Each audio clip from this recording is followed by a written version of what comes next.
ഭാഗവതത്തിലെ 7-ാം സ്കന്ധത്തിലെ നരസിംഹാവതാരത്തിലേക്ക് കിടക്കുകയാണ്. അപ്പൊ നരസിംഹാവതാരം ഭാഗവതത്തിലെ അതിഗംഭീരമായ ഒരു ഭാഗമാണ്. ഇവിടെ നേരത്തെ നമ്മൾ ആ കഥ പറഞ്ഞിട്ടില്ല, ഒരു ക്ഷമാപണം പറയുകയാണ്. കാരണം ആ കഥ പറയാനൊരു സന്ദർഭം എനിക്ക് കിട്ടിയില്ല. ഞാൻ പറയും എപ്പോഴെങ്കിലും. ഇവിടെ വരാഹ അവതാരത്തിൽ ഭഗവാൻ ഹിരണ്യാക്ഷനെ വധിച്ചു. ഇത് കേട്ടപ്പോൾ അദ്ദേഹത്തിൻ്റെ സഹോദരനായ ഹിരണ്യകശിപു ഉറക്കെ ഗർജിച്ചുകൊണ്ട് പറഞ്ഞു, ആ ഹരിയുടെ മാറ് കീറി രക്തമെടുത്ത് ഞാൻ എൻ്റെ സഹോദരന് തർപ്പണം ചെയ്യുന്നു. അങ്ങനെ ഒരു പ്രഖ്യാപനമൊക്കെ അങ്ങോട്ട് ചെയ്തിട്ട് അലറിക്കൊണ്ട് അവിടെ പ്രഖ്യാപിച്ചു, ഇനിമേലാൽ ഹരിയെ ആദരിക്കുന്ന, ഹരിയെ പൂജിക്കുന്ന, ഹരിയെ വന്ദിക്കുന്ന, ഹരിയുമായി ബന്ധപ്പെട്ട ഒരു കാര്യവും ഇനി നമ്മുടെ രാജ്യത്തിൽ ഒരിക്കലും ഉണ്ടാവരുത്. യജ്ഞങ്ങൾ ഉണ്ടാവരുത്, പൂജകൾ ഉണ്ടാവരുത്, ഹോമങ്ങൾ ഉണ്ടാവരുത്, ഭജനകൾ ഉണ്ടാവരുത്, കീർത്തനങ്ങൾ ഉണ്ടാവരുത്. എവിടെയാണോ ഹരി, ഞാൻ ആ ഹരിയെ കൊന്ന് മാറ് കീറി രക്തമെടുക്കും എന്നൊരു പ്രഖ്യാപനത്തോടുകൂടി ഹിരണ്യകശിപു തൻ്റെ വീട്ടിലേക്ക് പോകുമ്പോൾ അമ്മ ദിതി തൻ്റെ പുത്രൻ മരിച്ച ദുഃഖത്തിൽ അങ്ങനെ കരഞ്ഞുകൊണ്ടിരിക്കുകയാണ്. ആ സമയത്ത് അമ്മയുടെ തലയെടുത്ത് തൻ്റെ മടിയിൽ വെച്ച് അമ്മയ്ക്ക് തത്വോപദേശം ചെയ്യുന്ന ഒരു ഹിരണ്യകശിപുവിനെ നിങ്ങൾക്ക് ഭാഗവത്തിൽ കാണാം. പറയണ, ആത്മാ നിത്യോ അവ്യോ അമരോ അജോ. എന്താ അമ്മേ, ആത്മാവിന് ജനനവും മരണമൊക്കെ ഉണ്ടോ? എന്താ അമ്മ അങ്ങനെ കരയുന്നത്? അതുമല്ല, നമ്മളൊക്കെ ക്ഷത്രിയ സംസ്കാരമുള്ളവരല്ലേ, ധീരരായി മരിച്ചാൽ നമുക്ക് സദ്ഗതി കിട്ടുമെന്നൊക്കെ അല്ലേ അമ്മ എന്തിനാ പുത്രനെ ഓർത്ത് കരയുന്നത് എന്നൊന്നും പറഞ്ഞിട്ട് അമ്മയെ ആശ്വസിപ്പിക്കാൻ പറ്റാത്തതുകൊണ്ട് അമ്മയോട് പറയണം, അമ്മയ്ക്കൊരു കഥ പറഞ്ഞു തരാം, രാജാ സുയജ്ഞൻ്റെ കഥ എന്നിട്ട് പറഞ്ഞു. പണ്ട് രാജാ സുയജ്ഞൻ യുദ്ധത്തിൽ മരിച്ചപ്പോൾ അദ്ദേഹത്തിൻ്റെ ബോഡി കൊട്ടാരത്തിൽ കൊണ്ടുവന്ന് കടത്തിയ സമയത്ത് എല്ലാവരും കരഞ്ഞ് ബഹളം വെക്കുകയാണ്, ഭാര്യമാരും മക്കളൊക്കെ. ആ സമയത്ത് അവിടെ യമരാജൻ ഒരു കുട്ടിയുടെ രൂപത്തിൽ വന്ന് ആ ഒരു ഭാര്യമാർക്ക് ഉപദേശം കൊടുക്കുകയാണ്. ചോദിക്കുന്നത് ഗംഭീര ചോദ്യമാണ്, നിങ്ങൾ എന്തിനാ കരയുന്നത് എന്ന്. അപ്പോൾ ഇവിടെ ചോദിക്കുകയാണ്, നിങ്ങളുടെ ഭർത്താവ് ഈ കിടക്കുന്ന ആള് ഇദ്ദേഹത്തിനെ ശരിക്കും നിങ്ങൾ കണ്ടിട്ടുണ്ടോ എന്ന്. നിങ്ങൾ പശ്യന്തി, ഇദ്ദേഹത്തിനെ പശ്യന്തി, നിങ്ങൾ കണ്ടിട്ടുണ്ടോ? ഇദ്ദേഹം നിങ്ങളെ കണ്ടിട്ടുണ്ടോ? അപ്പം നിങ്ങൾ രാജെന്ന് വിളിച്ചപ്പോൾ വിളി കേട്ട ആളെ നിങ്ങൾ കണ്ടിട്ടുണ്ടോ? ഇദ്ദേഹം നിങ്ങളെ രാജ്ഞിയെന്ന് വിളിച്ചപ്പോൾ നിങ്ങൾ കണ്ടിട്ടുണ്ടോ ആളെ? അപ്പോൾ ഇവരിങ്ങനെ അന്തം വിട്ട പോലെ നോക്കി നിൽക്കുക. കണ്ടിട്ടുണ്ടോ എന്നൊക്കെ ചോദിച്ചു കഴിഞ്ഞാൽ അപ്പോൾ ഇവിടെ അവരെ കൊണ്ട് പറയിപ്പിക്കുകയാണ്, ആരും ആരെയും കാണുന്നില്ല. നമ്മൾ ആരും ആരെയും കാണുന്നില്ല. ഞാൻ സത്യത്തിൽ നിങ്ങളെ കാണുന്നില്ല, നിങ്ങൾ എന്നെയും കാണുന്നില്ല, വാസ്തവത്തിൽ കാണുന്നില്ല. നമ്മൾ കാണുന്നു എന്ന് പറയുന്നത് കേവലം ഒരു ശരീരത്തിൻ്റെ ആ റിഫ്ലക്ഷനാണ് മനസ്സിലുള്ള. ആണോ? നിങ്ങളെന്ന് പറയുന്നത് ശരീരമാണോ? നിങ്ങളിൽ ആ ദേഹിയില്ലെങ്കിൽ, ആ മനസ്സില്ലെങ്കിൽ നിങ്ങളുണ്ടോ? ചിന്തിക്കൂ. മനസ്സ് വിട്ടുപോയാൽ നിങ്ങളുണ്ടോ? ഇല്ല. ആ മനസ്സിനെ വേറൊരാൾക്ക് കാണാൻ പറ്റുമോ? എന്താ ഒന്നും മിണ്ടാത്തത്? നിങ്ങളുടെ മനസ്സിനെ വേറൊരാൾക്ക് കാണാൻ പറ്റുമോ? അപ്പം നിങ്ങളെ ആരെങ്കിലും കണ്ടിട്ടുണ്ടോ? പിന്നെ എന്താ പെണ്ണ് കണ്ടു എന്നൊക്കെ പോയി പറയണത്? ഞാൻ ആ പെണ്ണ് കാണാൻ പോയി, ചെക്കനെ കാണാൻ പോയി, ഏത് പെണ്ണിനെ കണ്ടിട്ടുണ്ട് നിങ്ങളൊരു കോലത്തെ കണ്ടു, ആ കോലത്തിൽ കുറെ മേക്കപ്പ് കണ്ടു എന്നല്ലാതെ ഒരു യഥാർത്ഥ വ്യക്തിയെ ആർക്കും ഇതുവരെ. അതുകൊണ്ടല്ലേ കുറെ കഴിഞ്ഞാൽ, കല്യാണമൊക്കെ കഴിഞ്ഞാൽ നിങ്ങൾ പറയണത്, എന്നെ ഒരാൾക്കും മനസ്സിലാവില്ല. നിങ്ങളെ ആർക്കും കാണാൻ പറ്റില്ല, ആർക്കും മനസ്സിലാവില്ല. എന്നെ ഒരാൾ മനസ്സിലാക്കാൻ ശ്രമിക്കുന്നില്ല, എൻ്റെ വേദന ആരും മനസ്സിലാക്കുന്നില്ല എന്നൊക്കെ പറയാറില്ലേ? എന്തൊന്നും മിണ്ടാത്തത്? ഇവിടെ ഒരാൾക്കും എന്നെ മനസ്സിലാവുന്നില്ല. ഞാൻ പറയണത് എന്താണെന്ന് പറഞ്ഞിട്ടില്ല. എത്ര പേര് പറഞ്ഞിട്ടുണ്ട്? എത്ര പേര് പറഞ്ഞിട്ട് എന്നെ ആരും മനസ്സിലാക്കണില്ല, എന്നെ ആരും പറഞ്ഞിട്ടില്ലേ? ഞാൻ പറയണത് ആർക്കും മനസ്സിലാവണില്ല. അപ്പം നിങ്ങളിതുവരെ കണ്ടിട്ടില്ലേ, പിന്നെ എന്തോ മനസ്സിലാവണത്? അപ്പം ആരും ആരെയും, നിങ്ങൾ പറയുന്ന വേണം അതൊക്കെ. ആരും ആരെയും കണ്ടിട്ടുണ്ടോ? നിങ്ങൾ നിങ്ങളുടെ ഭർത്താവിനെ കണ്ടിട്ടുണ്ടോ? അത് പറയുമ്പോൾ മിണ്ടണില്ല, അത് വേറെ കാര്യം സ്വാമി. അപ്പം ആരും ആരെയും കണ്ടിട്ടില്ല, ആർക്കും ആരെയും കാണാൻ സാധ്യല്ല. ഇതൊക്കെ കേട്ടപ്പോൾ അമ്മയ്ക്ക് ഇത്തിരി ഒരു സമാധാനം. അമ്മയ്ക്ക് തോന്നി മകനെ വട്ടുപിടിച്ചു തോന്നു. ഏതായാലും അമ്മയുടെ ദുഃഖത്തിൽ നിന്നൊക്കെ പുറത്ത് കിടന്ന് ഈ ഹിരണ്യകശിപു വലിയ തപസ് ചെയ്യാൻ വേണ്ടിയിട്ട് ത്രികൂട പർവ്വതത്തിലേക്ക് പോകുന്നു. അങ്ങനെ അദ്ദേഹം ആദ്യം 2 കാല്, പിന്നെ ഒറ്റക്കാല്, പിന്നെ ഒരു വിരലിൽ, ഒറ്റക്കാലിൽ നിന്ന് അവൻ കാര്യം സാധിച്ചു എന്നൊക്കെ പറയുന്നത് അതുകൊണ്ടാണ്. അങ്ങനെ തപസ് ചെയ്ത് ബ്രഹ്മാവിനെ പ്രത്യക്ഷപ്പെടുത്തി. ബ്രഹ്മാവ് പ്രീതനായി വരം ചോദിക്കാൻ പറഞ്ഞ ആദ്യം ബ്രഹ്മാവിനെ സ്തുതിച്ചു, സോപ്പിടുക പറയില്ലേ? അത് കേട്ടപ്പോൾ ബ്രഹ്മാവ് വളരെയധികം സന്തുഷ്ടനായി വരം ഭൂയ ചോദിക്കാൻ പറഞ്ഞു. ആ ചോദിച്ച വരങ്ങളാണ് പകല് മരണം ഉണ്ടാവരുത്, രാത്രി ഉണ്ടാവരുത്, അകത്തുണ്ടാവരുത്, പുറത്തുണ്ടാവരുത്, പിന്നെ മനുഷ്യൻ കൊല്ലരുത്, മൃഗം കൊല്ലരുത്, ഭൂമിയിൽ വെച്ച് കൊല്ലരുത്, ജലത്തിൽ വെച്ച് കൊല്ലരുത്. ഇതൊക്കെ കൂടി കേട്ടപ്പോഴേക്കും ആയുധം കൊണ്ട് ബാക്കി നിങ്ങൾക്ക് അറിയാം. എല്ലാ ഇൻഷുറൻസ് കവറേജ് കൊടുത്ത ആളായിരുന്നു ആര്? ഈ ഹിരണ്യകശിപു. ഒരു മരണവും ഒരു രീതിയിലുണ്ടാവരുത്. അങ്ങനെയൊക്കെ വരങ്ങളൊക്കെ വാങ്ങിച്ച് പിന്നെ അങ്ങോട്ട് അപ്പോഴേക്കും ബ്രഹ്മാവ് അവിടുന്ന് സ്ഥലം വിട്ടു. തമാശയായിട്ട് പറയും, ബ്രഹ്മാവ് ദൂരെ നിന്നിട്ടാണ് അത്ര വരം കൊടുത്തത്. കാരണം പണ്ട് പരമശിവൻ വരം കൊടുത്തിട്ടുള്ള അപകടം പരമശിവന് നല്ലോണം അറിയാം. ഒരു വരം കൊടുത്തിട്ട് വിരൽ വെച്ച് കഴിഞ്ഞാൽ ചത്തുപോകുന്നു പറഞ്ഞിട്ട് അവൻ പൊട്ടിത്തെറിക്കണം എന്നൊക്കെ ഒരു വരം കൊടുത്തിട്ട് അവസാനം ശിവന്റെ നേരെ അവൻ വിരലും കൊണ്ടുപോയ കഥയുണ്ട്. ഇതുപോലെ ബ്രഹ്മാവ് തനിക്ക് അപകടം വരാതിരിക്കാൻ കുറെ ദൂരൊക്കെ നിന്നിട്ട് വരം കൊടുത്തു. ഇവൻ ആ വരവും കൂടി കിട്ടിയ ധാർഷ്ട്യത്തിൽ തിരിച്ചു പോന്നു. അങ്ങനെ അവൻ ആ രാജ്യത്തിൽ ഭയങ്കര ദ്രോഹം, എല്ലാവരും ഉപദ്രവിച്ച് ഒരു നാമയം ചെല്ലാവൂ. ഏത്? ഹിരണ്യായനം. വേറൊന്നും ചെല്ലാൻ പാടില്ല. അപ്പോഴാണ് ഇവൻ്റെ വീട്ടിൽ 4ാമത്തെ പുത്രനായി പ്രഹ്ലാദൻ ജനിക്കുന്നതും. ആ കുട്ടി പ്രസവിച്ചു വന്നപ്പോഴേ ചുണ്ടൊക്കെ അനക്കി പുഞ്ചിരിച്ചിട്ടാണ്. എല്ലാവരും വിചാരിച്ചു വൈദ്യന്മാരൊക്കെ പനിയായിരിക്കുന്നു. പിന്നെ മനസ്സിലായി നാരായണ ജപിക്കുക. ഇത് കേട്ടപ്പോഴേ ഹിരണ്യകശിപുവിന് ദേഷ്യവും കോപവും. ആ കുട്ടിയെ അപ്പം തന്നെ കൊല്ലണമെന്നുണ്ട്, എന്നാലും മകനായില്ലേ. പിന്നെ ആ കുട്ടി വളർന്നു വരും തോറും ആ നാരായണ ജപത്തിൻ്റെ ശക്തി കൂടി വരുന്നത് കണ്ടപ്പോൾ പിന്നീട് ആ കുട്ടിയെ ഒരു ഗുരുകുലത്തിൽ ശുക്രാചാര്യ മക്കളെ അധ്യാപകരാക്കി വെച്ചുകൊണ്ട്, ശണ്ടനെയും മർക്കനെയൊക്കെ അധ്യാപകരാക്കി വെച്ചുകൊണ്ട് സ്കൂളിൽ ചേർക്കണം. അങ്ങനെ ലോകത്തിലെ ആദ്യത്തെ റെസിഡൻഷ്യൽ സ്കൂൾ തുടങ്ങിയത് ആരാണ്? ഹിരണ്യകശിപുവാണ്. അവിടെ പഠിപ്പിക്കുന്ന എന്താണ്? ഹിരണ്യകശിപു മാത്രമേ ദൈവമായിട്ടുള്ളൂ, ഹിരണ്യകശിപുവിനെ മാത്രമേ പൂജിക്കാവൂ, ഹിരണ്യകശിപു മാത്രമാണ് എല്ലാം സർവസ്വം. നമ്മുടെ ഇപ്പോഴത്തെ സ്കൂൾ സിലബസ് പോലെയാണ്, എല്ലാം സെക്കുലറാണ്. ഏതായാലും ഇങ്ങനെ ഹിരണ്യകശിപു അങ്ങനെ ഒരു ഭരണം നടത്തി, എല്ലാം അടിച്ചമർത്തി, മക്കളെ ഇതൊക്കെ പഠിപ്പിച്ച്. പക്ഷെ പ്രഹ്ലാദൻ്റെ വഴിതെറ്റിക്കാൻ ഇവർക്കൊന്നും സാധിച്ചില്ല. ഒരു 2 കൊല്ലം ആ അധ്യാപകര് ഈ ഹിരണ്യകശിപുവിൻ്റെ മകന് അവരുടെ ആസുരിക ധർമ്മങ്ങളൊക്കെ പഠിപ്പിച്ച് മുന്നോട്ട് കൊണ്ടുപോയി. വെക്കേഷനായപ്പോൾ തിരിച്ചു കൊണ്ടുവരികയാണ്. ഹിരണ്യകശിപു വാരിക്കോരിയൊക്കെ മടിയിലിരുത്തി. എന്തായാലും എൻ്റെ മനസ്സ് മാറിയിട്ടുണ്ടാവും എന്നുള്ളൊരു പ്രതീക്ഷ ഉണ്ട്. കവിളിലൊക്കെ തട്ടി, എന്താ ഉണ്ണി പഠിച്ചത്? അവർ പഠിപ്പിക്കുന്നില്ലേ? നന്നായി പഠിക്കുന്നില്ലേ? മിടുക്കനായിട്ടിരിക്കുന്നില്ലേ? എന്നൊക്കെ കൊഞ്ചി ചോദിച്ചു. എന്താ നീ പഠിച്ചത് എന്നൊക്കെ ചോദിച്ചപ്പോഴാണ് കുട്ടി കൈകൂപ്പിക്കൊണ്ട് പറഞ്ഞത്, നാരായണനെ സ്മരിച്ചാൽ അച്ഛന് ഗതി കിട്ടുന്നതാണ്. ഇതാണ് അധ്യാപകർ പഠിപ്പിച്ചതിൻ്റെ ആകത്തുക.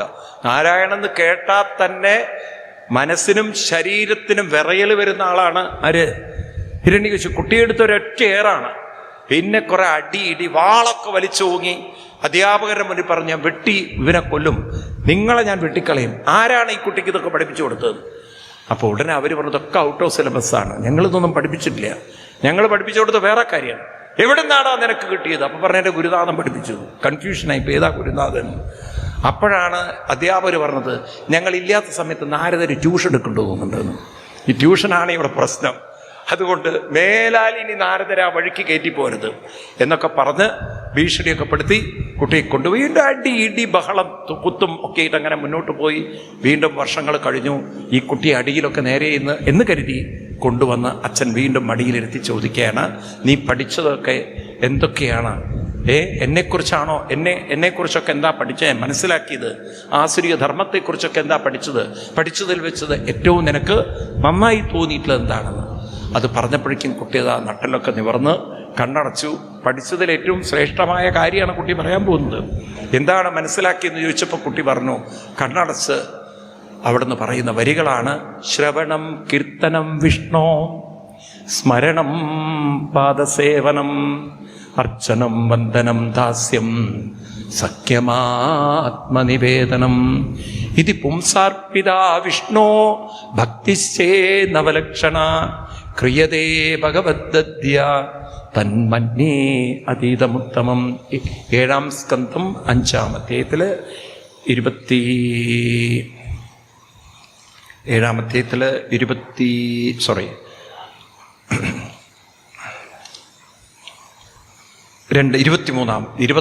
ശ്ലോകമൊക്കെയാണ് പറയണത്. ഇങ്ങനെ പറയാണ്, ഞാൻ പഠിച്ചതിൽ വെച്ചിട്ട് ഏറ്റവും ശ്രേഷ്ഠം ശ്രവണം കീർത്തനം വിഷ്ണു, വിഷ്ണുവിൻ്റെ കീർത്തനവും ശ്രവണവും. അവസാനം ആ നവതാ ഭക്തിയെക്കുറിച്ച് പറയാണ്. 9 ഭക്തിയെക്കുറിച്ച്: ശ്രവണം, കീർത്തനം, സ്മരണം, പാദസേവനം, മർച്ചനം, വന്ദനം, ദാസ്യം, സഖ്യമാത്മനിവേദനം. അങ്ങനെയൊക്കെ പറഞ്ഞു കൊടുത്തിട്ട് പറഞ്ഞു, അച്ഛാ ഇതിനേക്കാൾ ശ്രേഷ്ഠമായിട്ട് ധന്യമായിട്ട് ഞാൻ വേറൊന്നും കാണുന്നില്ല. പിന്നെ ആ കുട്ടിയെ കൊല്ലാൻ വേണ്ടി തീരുമാനിക്കുന്നതും കിങ്കരന്മാരെ ഏൽപ്പിക്കുന്നതും കഥ അങ്ങനെയാണ്. നമ്മൾ കൂടുതൽ പറഞ്ഞ സമയം എടുക്കുന്നില്ല, കാരണം നമുക്ക് നരസിംഹാവതാരത്തിലേക്ക് കടക്കേണ്ട സമയവുമായി. ഇവിടെ കുട്ടിയെ കൊല്ലാൻ വേണ്ടിയിട്ട് മലയുടെ മുകളിൽ നിന്ന് താഴേക്കിടും. കുട്ടിയതാ ചതുപ്പ് നിലത്ത് സുഖമായിട്ടിരിക്കുന്നു. ആനയെ കൊണ്ട് കൊല്ലിക്കാൻ നോക്കും. അത് കേരളത്തിലായിരിക്കും മിക്കവാറും. ആന കാല് പൊക്കി എന്നല്ലാതെ ആന ആരെ ഇളക്കി വിട്ടില്ല. അപ്പം അങ്ങനെ ഒരു പണി ചെയ്ത് നോക്കി. പിന്നെ അത് കഴിഞ്ഞ് കുട്ടിയെ കടലിൽ കൊണ്ടുപോയിട്ട് കൊല്ലാൻ നോക്കി. അതൊക്കെ കേരളത്തിലാണ് കൂടുതലും കാണുക.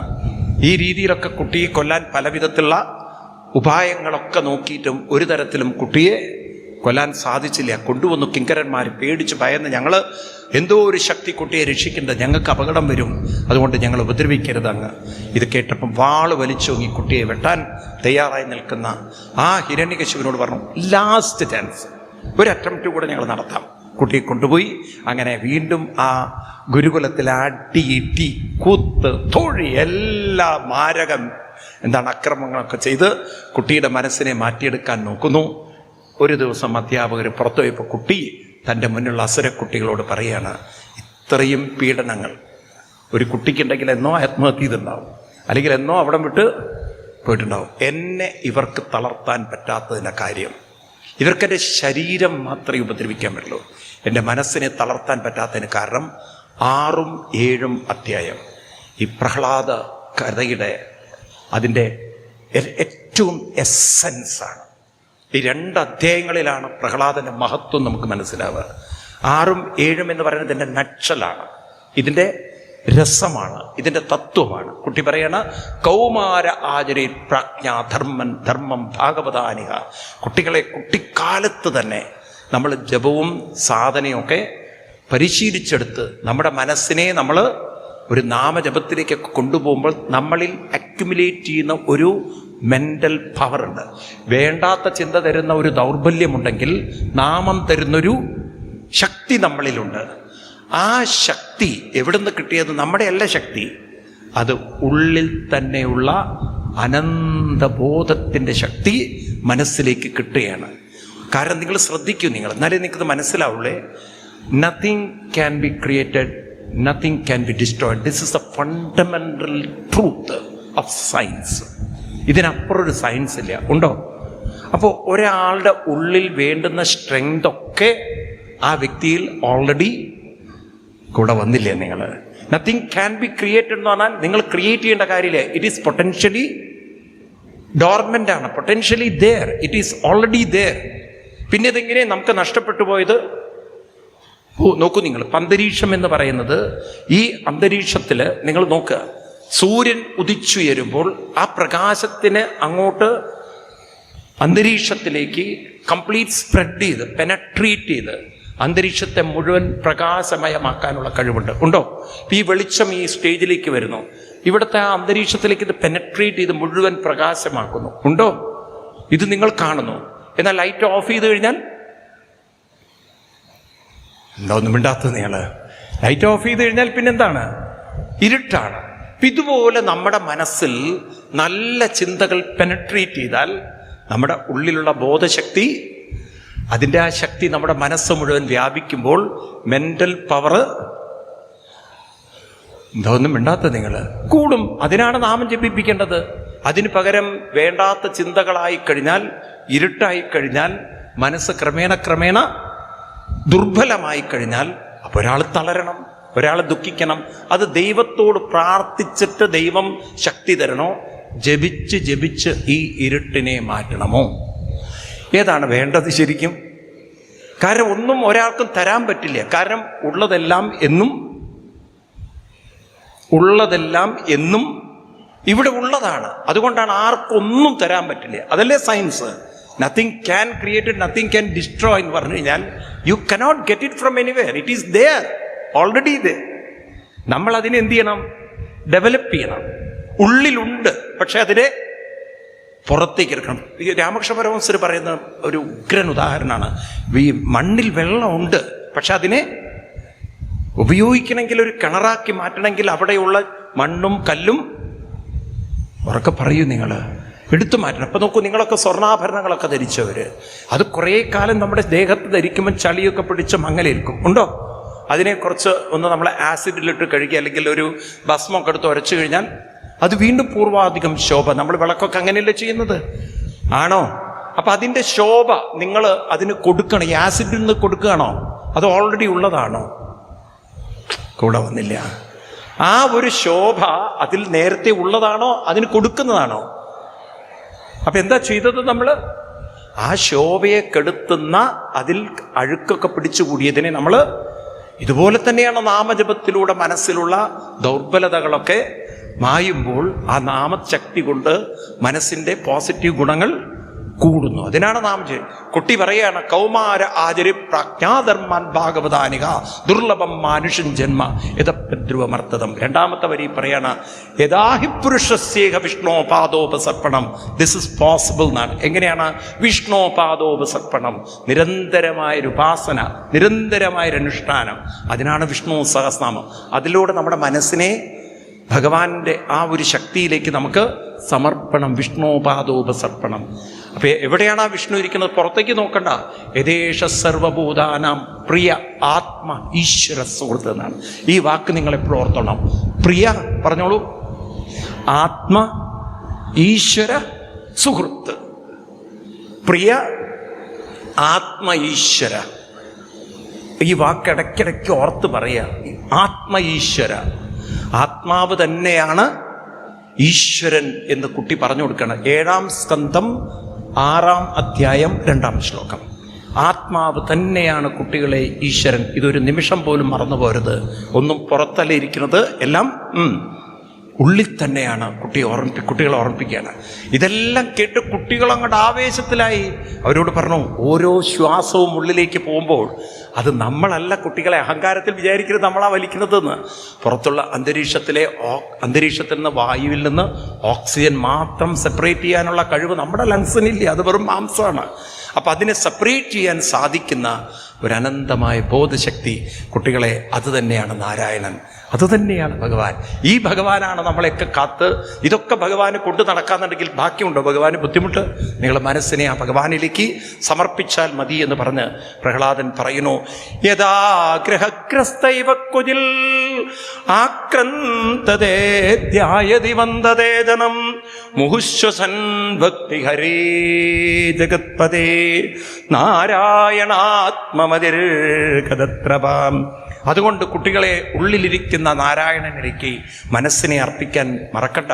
നിങ്ങൾ ആരാവട്ടെ, ദേവോസുരോ മനുഷ്യോ വാം യക്ഷോ ഗന്ധർവയേവ ച ഭജൻ മുകുന്ദ ചരണം സ്വസ്തിമാൻ സ്യാൽ യഥാ വയം നാലം ദ്വിജത്വം ദേവത്വം ഋഷിത്വം വാസുരാത്മജാം പ്രീണനായ മുകുന്ദസ്യ ന വൃത്തം ന ബഹുജ്ഞയ ന ദാനം ന തപോന്നൈജ്യ ന ശൗചം ന വ്രതാനി ച പ്രിയതേ അമലയാ ഭക്ത്യാ ഹരീരണ്യൽ വിഡംബനം തതോ ഹരോ ഭഗവതി ഭക്തിം കുരുദാനവാം ആത്മോപമ്യേന സർവത്ര സർവഭൂതാത്മനീശ്വരേ ദൈതേയായക്ഷരക്ഷാംസി ശ്രിയശൂദ്രാകഗാതയ ക്ഷുദ്രാവ്രജൗകസാം ഗഖാമൃഗാ പാപജീവ സന്ദീഹ്യച്യുതം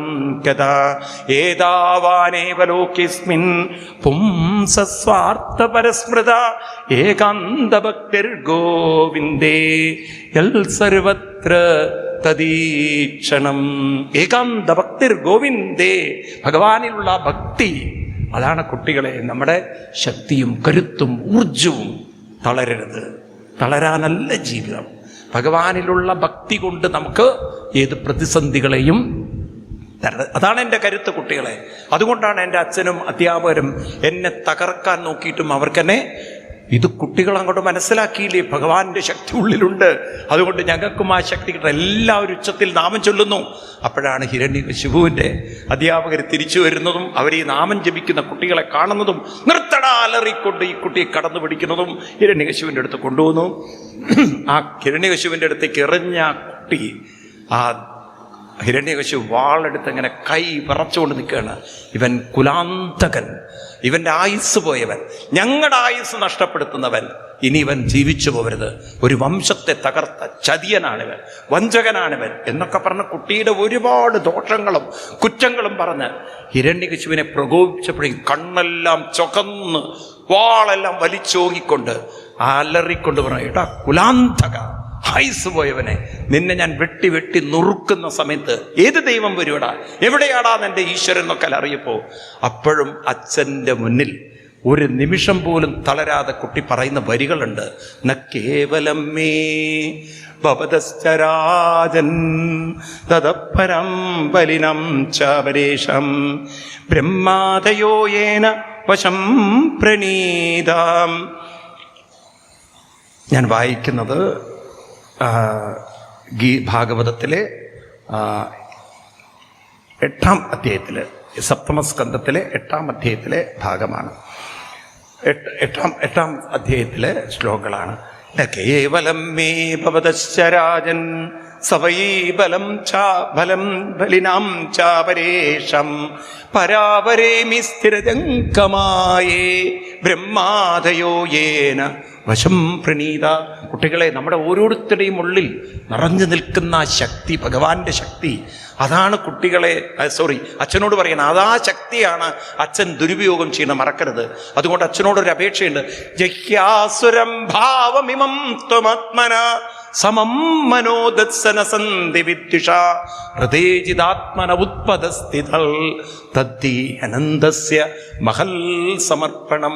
അച്ഛൻ്റെ മനസ്സ് വിട്ടുകൊടുക്കൂ ഭഗവാന്, ഭഗവാൻ കാത്തരക്ഷിക്കും, അനുഗ്രഹിക്കും. ഇതൊക്കെ പറഞ്ഞപ്പോഴേക്കും അലറി, നിർത്തടാ നിന്റെ ഭഗവാനെ കുറിച്ചുള്ള വാക്കുകൾ, ഇനി നീ മിണ്ടിപ്പോകരുത്, നിന്നെ ഞാൻ വെട്ടി നുറുക്കും. എവിടെയാടാ നിന്റെ നാരായണൻ? നീ കണ്ടിട്ടുണ്ടാ നാരായണനെ?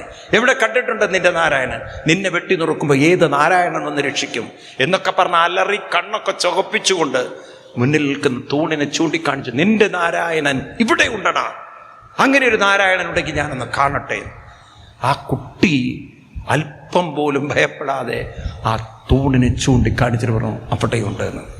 തൻ്റെ ദേഷ്യവും കോപവും എല്ലാം കൊണ്ടും ഹിരണ്യകശിപു കൈമുഷ്ടിയൊക്കെ ചുരുട്ടി ഭാഗവതത്തിൽ പറഞ്ഞ വ്യക്തം തം മൃത്യുകാമോസി യോതിമാത്രം വികത്തസേ മുമുക്ഷൂണം ഹിമന്താത്മനസ്യോ വിപ്ലവാഗിര യസ്ത്വയാ മന്ദഭാഗ്യോക്തോ മദന്യോ ജഗദീശ്വര കാസോയതിത്ര സർവത്ര തസ്മാൽ സ്തംഭേന്ന ദൃശ്യതേ സോഹം വിഗത്തമാനസ്യ ശിരക്കായാൽ ധരാമിതേ ഗോപായേതഹരസ്വാദ്യഹസ്തേ ശരണമിപ്സിതം ഏവം ദുരുക്തൈ മുരർദൃശൻഷ സുതം മഹാഭാഗവതം മഹാസുര ഗഡ്ഗം ബൃഹത്യോൽപതിതോ പരാസനാൽ സ്തംഭം തദാടാദിബലസ്വമുഷ്ടിന തദൈവ തസ്മിൻ നിനതോ വിഭൂഷണോ ബഭൂവയേനാണ്ടകടാഹമസ്ഫുടൽ യം വൈ സ്വദുഷ്ണ്യോ ഭഗതം സ്വദാജയ ശ്രുത്വാ സ്വദാവാപ്യമങ്കമേനിരേ സവിക്രമൻ പുത്രപദേപ്സുരോജസ നിശമ്യ നിർഘാതമപൂർവമദ്ഭുതം അന്തസ്സഭായം ന തദർശതൽപദം വിദത്യുസ്യൂയേന സുരാരിയുതപ സത്യം വിദാതും നിജഭൃത്യഭാഷിതം വ്യാപ്തിം ച ഭൂതേഷഖിലേഷു ചാത്മനി അഖിലേഷു ചാത്മനാ ദൃശ്യതാലത്യദ്ഭുതരൂപമുദ്ഗൻ സംബേ സഭായം മൃഗം ന മാനുഷം. ഭഗവാന്റെ ആ തൂണ് പൊളിഞ്ഞതും തൂണിലിടിച്ചതും തൂണ് രണ്ടായി പിളർന്നതും ഉഗ്രമായൊരു അലർച്ച. ആ അലർച്ചയിൽ ഭഗവാൻ നരസിംഹരൂപത്തിൻ്റെ ഉഗ്രമായ ആ ഭാവം ഹിരണ്യകശിപു കാണുകയാണ്. കണ്ണെല്ലാം വളരെ രക്തരൂക്ഷിതമായ കണ്ണുകൾ, രക്തവർണമായ നാക്ക്, കൂർത്ത പല്ലുകൾ, കൈകളൊക്കെയാണെങ്കിൽ കൂർത്ത നഖങ്ങൾ, തല മുഴുവൻ നരസിംഹത്തിൻ്റെ ഉഗ്രഭാവത്തിൽ താൻ ഇതുവരെ കാണാത്തതായ ഒരു ഉഗ്ര ഭയാനകമായ ഘോരമായ ഭാവം. ഹിരണ്യകശിപു ലോകം കിടക്കുന്നു കരുതിയ മാൻ ഒരു നിമിഷം ഭയം കൊണ്ട് ഉൾവലിഞ്ഞു പോയി. പിന്നെ ഭഗവാൻ ആ തൂണിൽ നിന്ന് ചാടുന്നതും അങ്ങനെ രണ്ടുപേരും മത്സരം കുസ്തി പിടിക്കുന്നതും ആ സന്ധ്യാസമയത്ത് പകലും രാത്രിയുമല്ലാത്ത സത്യം, ഈ നിജഭൃത്യഭാഷിതം ബ്രഹ്മാവ് കൊടുത്ത വരങ്ങളൊക്കെ സത്യമാക്കി തീർക്കണ്ടേ, വാതിൽപ്പടിയിൽ വെച്ച് ആയുധം ഉപയോഗിക്കാതെ നഖങ്ങളെ കൊണ്ട് കീറി പൊളിച്ചെടുത്ത് ഭഗവാൻ ഹിരണ്യകശിപുവിനെ വധിക്കുന്നതും പ്രഹ്ലാദനെ അനുഗ്രഹിക്കുന്ന ഭാഗമാണ് നമ്മൾ കാണുന്നത്.